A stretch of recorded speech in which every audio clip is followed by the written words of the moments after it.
Hello guys, welcome back to બાપુના vlog તો. અને આજે હું બનાવવાની છું કાલા ચણા અને આલુની રેસીપી. તો મેં ગેસ સ્ટાર્ટ કરી દીધો છે, તેમાં ચણા નાખી દીધા છે અને બટેટા મસ્ત કાપીને નાખી દીધા છે, અને તેમાં થોડું આપણે પાણી નાખી દીધું છે અને હવે મસ્ત સરસ બફાઈ ગયા છે. ને તેમાં આપણે ડુંગળી, ટમેટું, મરચું અને આંબલીનું પાણી નાખી દીધું છે. પછી આપણે કઢાઈ લઈ લીધી છે, કઢાઈમાં તેલ નાખી દીધું છે અને તેલને થોડીક વાર ગરમ થવા માટે આપણે રાઈ, જીરું, બધે મસાલા નાખી દીધા છે.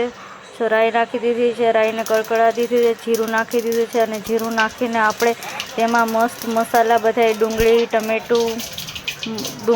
ટમેટું, મરચું બધું નાખી દીધું છે અને એકદમ સરસ મજાની ગ્રેવી આપણે કરી નાખવાની છે અને એકદમ સળસળવા દેવાનું છે. અને સરસ મજાનું મસ્ત ગ્રેવી થઈ જાય ત્યાર સુધીમાં આપણે મસ્ત બફાઈ જાય ત્યાં સુધીમાં રાખી દેવાનું છે.